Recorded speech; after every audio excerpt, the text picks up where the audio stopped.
السلام علیکم داملای شیرین سخن. اگر شب تاریک در خواب ترسناک یا ناخوب ببینید چی باید کرد؟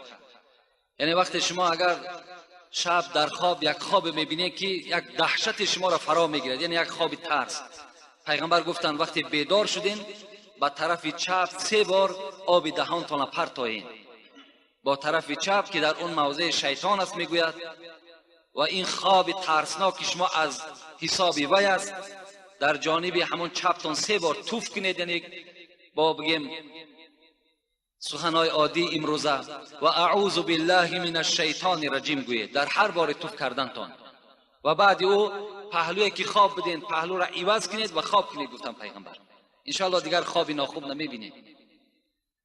دویم سوال، اگر سلام از آدمی راه دوری آورده شد آیا جواب اون نیز ضرور است؟ البته وقتی که از راه دوری ها به ما و شما سلام میارند، مثلا از دوشنبه هست، از مسکو است، سلام کسی را میارند، در اینجا فقهای ما و شما گفتن و علیه و علیکم السلام باید جواب گفتن در کار، یعنی بر وی ها و بر شما سلام.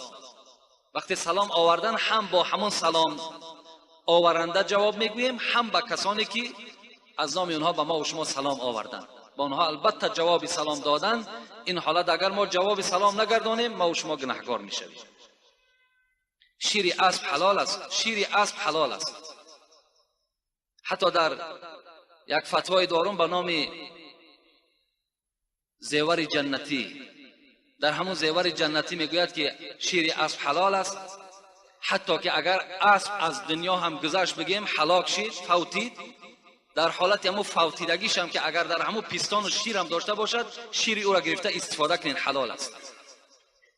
و اگر گاو هم که از دنیا گذشت هلاک شد در پیستان و شیر باشد شیر او را جوشیده گیرین، شیر وی حلال است. در همین زیور جنتی فتوا هست. اگر کفن و قبر را بر وقت‌تر پیش از مرگ تیار کنی می شود یا نه؟ کفنش درست است میگوید همین صاحب همین فتوا، پیشکی کفن تیار کردن جایز، لیکن قبر پیشکی کندنش ناجایز میگوید، مکروه است میگوید. السلام علیکم کی حاجی مرزا که فخر ما هستی. همین سوره بسم الله الذی لا یضر مع اسم شیء فی الارض ولا فی السماء و هو السمیع العلیم، این سوره رو میگن بعد بامداد و شام خوانید، بسیار خوب است. و این سوره اللهم اغفر لی وارحمنی واهدینی عافینی وارزقنی، این سوره رو میگوین که همه وقت تکرار کنی سه رزق میشوی. التماس دامن عزیز اینها رو به ما پرتر فهمون. اینها سوره نیستند بلکه اینها دعا هستند. از این خاطر البته درست است، این هم تلفظش هم نوشتش همش راست است. اینا با حدیث های پیغمبر خدا وارد شدن. کدام شما اگر اینها را خواندین استفاده کردین اون چیزی که گفتی همش حقیقت دارد. السلام علیکم حاجی داملا، آیا اخته کردن حیوان جایز است؟ اخته کردن حیوان نزد حضرت امام ابو حنیفه ما و شما به پرگی جایز است، فقط نزد حضرت امام مالک اخته کردن اسب را اجازت نمیدهد، زیرا میگوید قوت اسب کم می شود و نسل او کم می شود.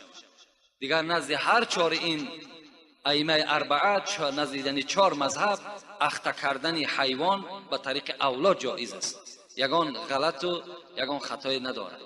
حتی که میگوید که حیوانی که اخته می شود حضرت امام ابو حنیفه میگوید وای گوشتش 3 روغن می شود و گوشتش با لذت می شود. یعنی همه حیوان برای انسان است. اخته کردن او در نظر ما و شما یگان کار قبیح نتاورد، زیرا همون حیوان های هستند همه اونا رو خدا برای ما آفریده است. اختشان میکنیم، میده میکشیمشان، کلان میکشیمشان، این برای ما و شما هستند. همه این نعمتی است که خداوند برای ما و شما آنها را خلق کردگی هست. حتی امروز ببین برای مردم دهقان همون اخته کردن همون بقه هایی که هسته چقدر یک خاصیتی خوبی آورده است که بجای همین تکنیک های زیر زمان کار داده است. اگر او را اخته نکنن او هیچ وقت در دهقان خدمت نمیکنه. السلام علیکم اکای داملا، زن حامله دار وقتی که سر فرزند می رود یعنی وفات میکند جایز است که کودک را از شکمش بریده گیریم؟ رحمت خدا بر شما. جایز است. وقتی که اگر میبینید که زن حامله دار از دنیا میگذرد در حال شما می توانید که شکم او را پاره کنید. البته برای این با متخصصا لازم است. پاره میکنند و کودک از شکم او میگیرند. در بعضی روایت ها میآیند که حضرت امام ابو حنیفه را پرسیدند ای امام آیا یگان فتوای داده ای که در او پشیمان شده باشی؟ حضرت گفتند بله یک فتوا دادگی هستم، لکن عاقبت همون فتوا را نمیدانم که چی شد. گفتند چی فتوا دادی؟ گفت بار یک شخص پرسید که یک زن حامله دار است، آیا اجازت میدهی که در حالت فوت او ما شکم او را پاره کنیم این فرزند گیریم؟ گفت بله. گفتند حضرت امام گفتند بله شکم او را پاره کنیم فرزند گیریم. در همان گفت من در حیرت ماندم که حال همون طفل و حال همون مادر چی شد. این فرزند این جوانی که میگه سوال کرد گفتند امام گفتند این شبهه را از دلتان دور کنید که همون جوان من هستم که با فتوای شما از شکم مادر من صحت و سلامت برآمدم. این مادر من در حالت نزع جان بود، از دنیا گذشت، مرا پاره کردن از شکم او گرفتند. امروز یکی از عالم‌های برجسته هستند. السلام علیکم داملای عزیز، من یک خواهر اسلامی شما هستم. یک سوال دارم، آیا برای شوهر از رنگ و بار حاضر زمان استفاده کنی جایز است؟ یعنی کسمتیکا. یعنی یک خواهر اسلامی سوال کرده است که از کسمتیکای حاضر زمان بگیم، از همین داروهایی که لبها ده میشکند، چهره هاشون ده میشکند، برای شوهرها استفاده کنیم جایز است؟ یعنی جایز است. اگر برای شوهر هر رنگ باری که زن خودش را میدهد، آرا و تارایی که میکند برای در دل شوهرش جایگیر شود، برای محبت شوهر برای او زیادتر شود، خب برای اون که شهوتی مثال مرد کشاده شود، هر رنگ باری که میکند اجازت است. لیکن من به این خواهرای عزیز و به تمام آن زنهایی که از ما و شماست توصیه ما چی هست؟ من میخواهم که در جای کسمتیکا اخلاق خوب حمیده داشته باشند. در جای کسمتیکا احترام شوهر را به جا بیارند. در جای کسمتیکا وقتی که شوهر پاشه در همون پاگای خانه که مان با یک چهره خندان، با یک قوقهای کشاده او شوهرها را پیشواز بگیرند. این بهترین رنگ بار است. باور که همین زنها هم به خود یک سیر دارند، مردها هم سیرشون همین است که وقتی زن او را پیشواز میگیرد، وقتی زن با او مهربانی میکند، این در دل شوهر البته به البته مهر بگیم دوستی نسبت همون زن خودش پیدا می شود. از این خاطر بهترین کسمتیکا، بهترین رنگ بار این است که شوهرها را احترام کنند. باور کنین همین کسمتیکای حاضر زمان همش خیمیه هست، چی در همون چهرهش میمالد، چی در لبهاش میمالد، عاقبت باید زلال میدهد. امروز همون زنهای پیرانسالی که در جوانی استفاده کردند، اگر شما اهمیت داده باشین، چهره های همونها دیگرگون هست. چهره های همونها دیگرگون است. من از تمام خواهرها التماس دارم که چهره ها را به آب طهارت نورانی کنید، چهره ها را به نمازهای شب نورانی کنید، پیشانی را در زمین بمان در شب در ساعت 3 و 4 خیز و سوی خدای خود زاره و تولا که در حق شوهر دعا که انشاءالله در چهره تو چی در دنیا و چی در آخرت یک نور روشن می شود که تمام این کسمتیکه های دنیای همه چی هستند عاجز هستند.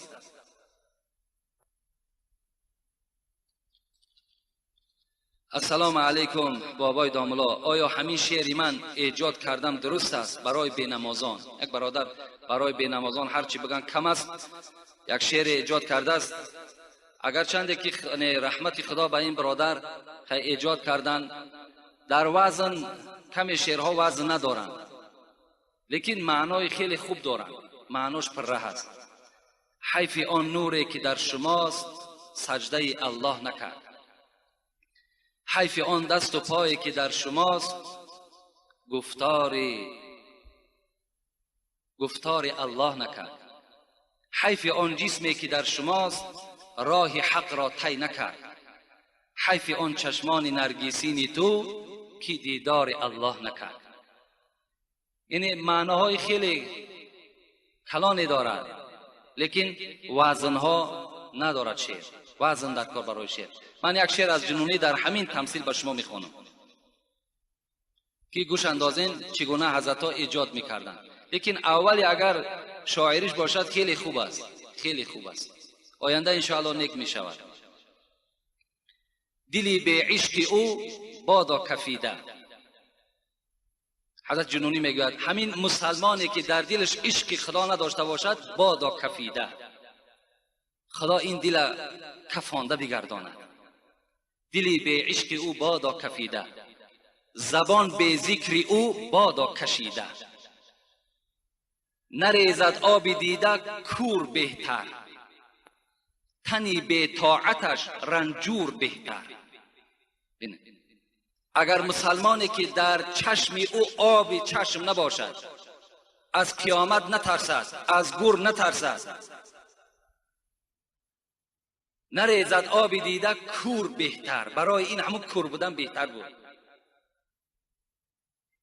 نریزد آب دیده کور بهتر، تنی به طاعتش رنجور بهتر. تنی که طاعت نداشته باشد، عبادت نداشته باشد، فقط به کار دنیا مشغول باشد، این خیل بدن گفتن حضرت فلج بدنش بهتر است. بود بر مرده غافل کفن حیف، به حلق کشته دنیا رسن حیف. دنیا انسانی که از دنیا غافل میگذرد برای او کفن حیف میکنه. انسانی که از دنیا فقط برای همین طله و تاراج دنیا گذشت، او رشته همین دنیایی را میگد حیف میکنه. این حضرت هم مثل همین شعر ایجاد کردن، لیکن خیلی خوب است. برای بینمازا این البته کم است. حاجی داملای محترم، من اول از شما عذر پرسیده میگویم که زن شوهر خود را به دین اسلام درآورد، یعنی نماز را یاد دهد. درست است یا نه؟ داملا از شما یک کف دعای نیک طلب دارم، خدا شما را نگاه بدارد. یعنی زنی که اگر شوهرش نماز خوان میکند درست است یا نه؟ البته درست است.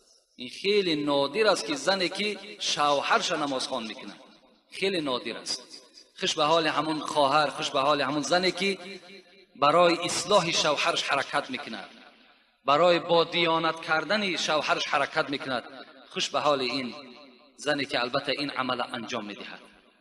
البته درست است. یک سوال دیگر کردن، آیا اگر شوهری که زنش تعلیم قرآن میکند باز با او زندگی کردن درست است؟ البته درست است. این وظیفه شماست.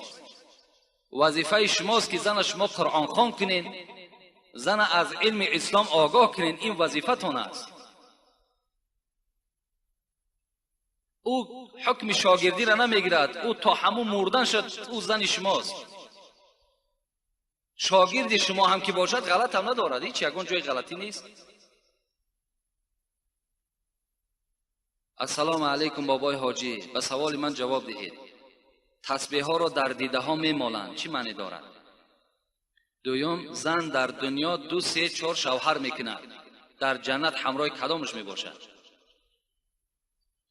انا زنهایی که در دنیا 2 شوهر میکنند، 3 شوهر میکنند، از پیغمبر خدا پرسیدند این سوال. حضرت گفتند که با شوهر آخرش در جنت است. کدام شوهری که با او در آخر حیاتش یک جا بود، با همراهی او در جنت است. در بعضی روایت ها میآید که کدام شوهری که خوش اخلاق بود، این زن همراه او هست. ابی دردا میگوید وقتی که از دنیا گذشتن با شوهر خود، با زن خود گفتن که شوهر نکن اگر تو بخواهی که در جنت همراه من باشی. این مطلب از این سخن ابی دردا هم این است که زن با آخران شوهر خود در جنت است. و تسبیح را در دیده ها مالیدن، اینها یعنی کاری غلط خطا هم بگیم خطا نمیکنیم. تسبیح گردانیدن ثواب. تسبیح گردانین. از گپی بیهوده در همون سبحان الله شما میگوین هزارها بار بهتر است، لیکن بعد تمام کردن اونها را بوسه کردن در دیده ها مالیدن اینش غلط از گناه است. فقط شما قرآن در دیده تان مالید، فقط شما قرآن بوسه کنید. و یک سنگ است، آیا بوسیدن چی لازم است؟ برعکس در فتواها میگن قبر، حتی قبر پدر که یک قبر خیلی محترم است، همون قبر بوسه کردن حرام است که وای از خاک عبارت است. وقتی که میگه حضرت عمر طواف خانه کعبه میکردن، همون نزد سوراخی آمدن، جایی که حجر الاسود ایستادگی هست، و همون حجر الاسود گرفتن و بوسه کردن. و گفتن قسم به خدا ای حجر الاسود، من دیدم که پیغمبر تو را بوسه کرد و الا من تو را بوسه نمیکردم، تو یک سنگی هستی، از دست تو هیچی نمی آید.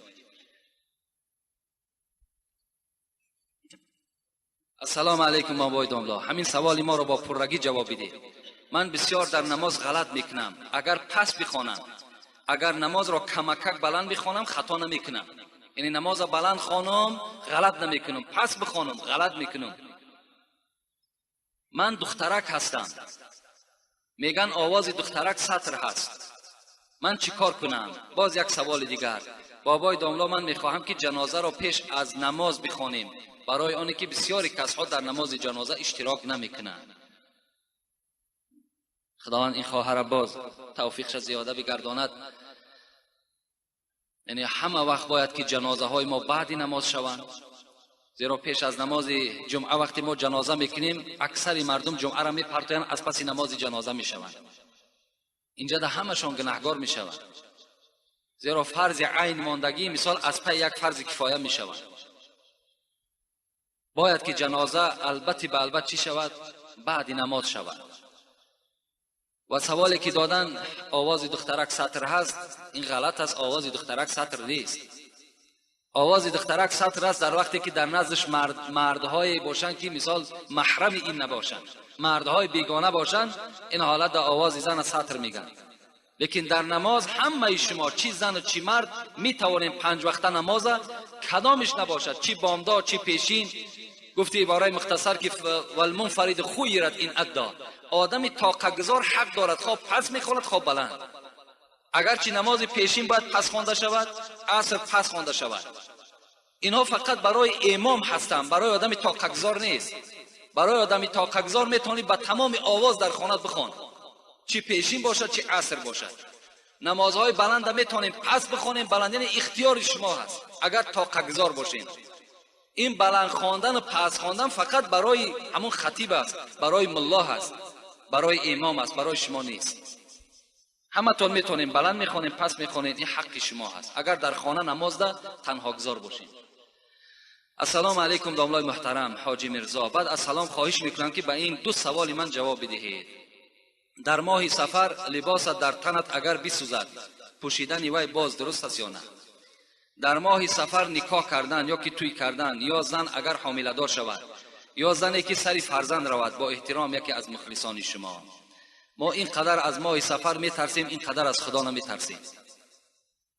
تمام در مردم ما و شما همون جاهلیت دوره عرب ها پیدا شده است. در دوره های جاهلیت هم کتاب تاریخ عرب ها را خواندم، تماشا کردم. اونها هم برای اونها روز نامبارک روز چهارشنبه بوده است.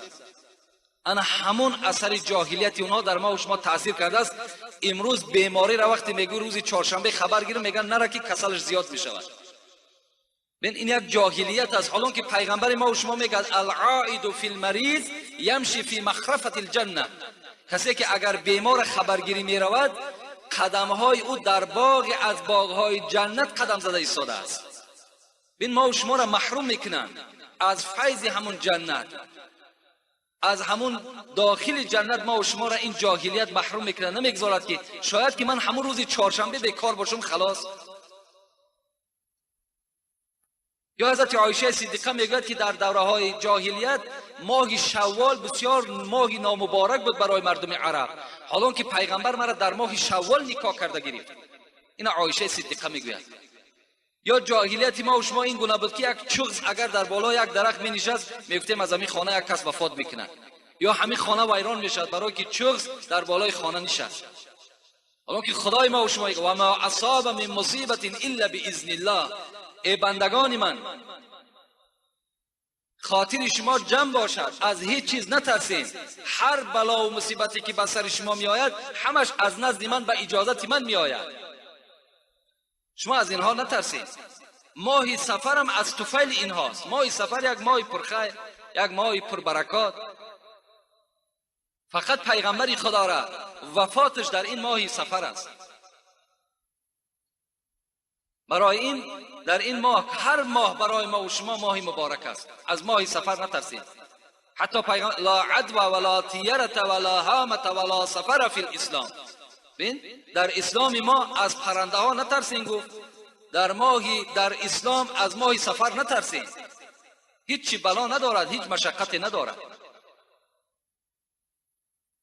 برای همین لباسی که در ماه سفر می سوزد پوشیدن او باکی ندارد، پوشیدن بگیر. یا توی کردن در ماه سفر، اگر همین تویهای سرخراجات و همین تویهایی که پر از حرام کرده های خدا هست در ماه سفر نه، در تمام کل سال برای ما و شما نادرست است. ماه سفر خالی نه. یکی خوش به حال همون پیشوای ما و شما که بیچاره البته مانده شدند از حساب همین خراجات و اسراف ها و عمل های نادرکار همین مردم که مانده شدند، بعد گفتن که همین ماه سفر در توی کردن درست نیست. شکر که از همین ماه سفر حاضر می ترسن، از خدا نه.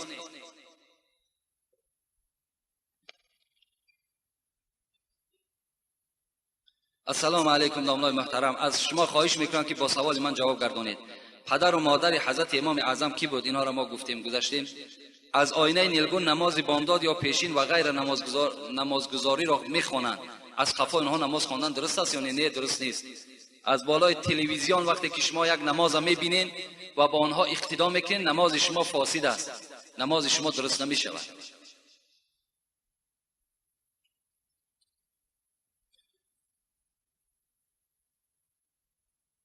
السلام علیکم استاد شیرین زبانم اکای حاجی میرزا، من از شما خواهش میکنم که قرآن ختم کرده مرا در حق گذشتگانم ببخشید. از شما خواهش میکنم که درباره امام حسین به ما صحبت میکردید. با احترام یکی از مخلصان دائمی شما، ان شاء الله به نزد من بیا بعد میبخشیمش در حق من اولاد اجداد.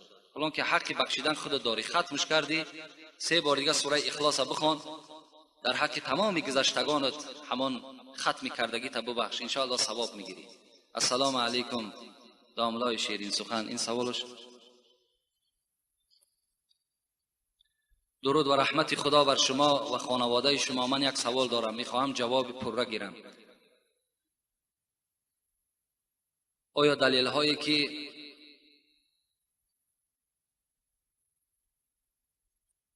دو سوالی هستن که خیلی وقت زیاده میگیرن و میخواهم همین سوال آخران جواب میگردانم. شما در چندین کسیته های خود توی کردن را منع کردید، رقص و بازی موسیقی، حتی گوش کردن را هم، و در کسیت 40 باز اجازت داده موسیقی را. این را با ما پورا فهمانید، زیرا پیروی شما هستیم. التماس با جمعه های نزدیک جواب گردانید. یک گروه مخلصان شما. یعنی توی کردن، منع کردن من این فتوای من نیست. اون چیزی که میگیم از حدیث میگیم، اون چیزی که میگیم از اجتهاد فقهای ما و شما هستند. معرکه هایی که سرخراجات باشد به طریق اولا کردنشان حرام است. اگرچه در اسلام ما و شما پیغمبر میگوید شما توی کنید، یعنی در اسلام هم توی کردن جای غلط نیست. باید در توی پیغمبری خدا از مرده فرق داشته باشد، با آواز دف فرق داشته باشد. یعنی زنها با همراهی زنها چیکار کنن؟ همون خرسندی خودشان انجام دهند، نه به طریق امروزه، نه به طریق حاضره. اگر با طریق حاضره ای که هست، نه یک من بلکه تمام داملاهای همین جمهوری را اگر سوال کنین، تمام کتابهای خدا را اگر شما پرسان کنین، شما در این معرکه هاتون گناهگار میشوید. زیرا که اولا معرکه های شما سرخراجات است، خراجات های خیلی زیادی دارین که اکثر شما قرضدار هستین. از حساب معرکه هاتون شما قرضدار میمانید. یکمش. دویم که خواهر و مادر و از ما و شما با مردهای بیگانه در یک موضع رقص بازی میکنند که اینها هم از روی نگاه اسلام البته غلط است و گناه است، این جای پوشیدش نیست. و گوش کردن موسیقی، اگر موسیقی باشد، شعر باشد که از او تربیه باشد، از او آداب گرفتن باشد، درست است. لیکن شعر باشد که از او هیچ تربیه حاصل نمی شود، موسیقی هست که از او هیچ چیز حل نمی شود. یعنی یگان آبادی، جمعیت آبادی، اسلام آبادی همون فرزندان می شود و یک گوش کردن البته غلط است. خدا در قرآن چی میگوید؟ این السمع والبصر والفؤاد کل اولئک کان عنه مسئول. این گوش ها و چشم ها و دست ها و همه اعضای شما در نزد خدا مسئول هستند، جوابگر هستند. برای همین ما هم غمخواری ما چی هست؟ توی هاتون کم خراجات کنید. شرط نیست که یک سراینده را شما در $500 میارین، در $400 میارین. در یک طربخانه برای یک آدم رقاصه $200 جدا کردن، همگی نیم ساعت رقص میکرده است. $200. همین کفران نعمت نیست؟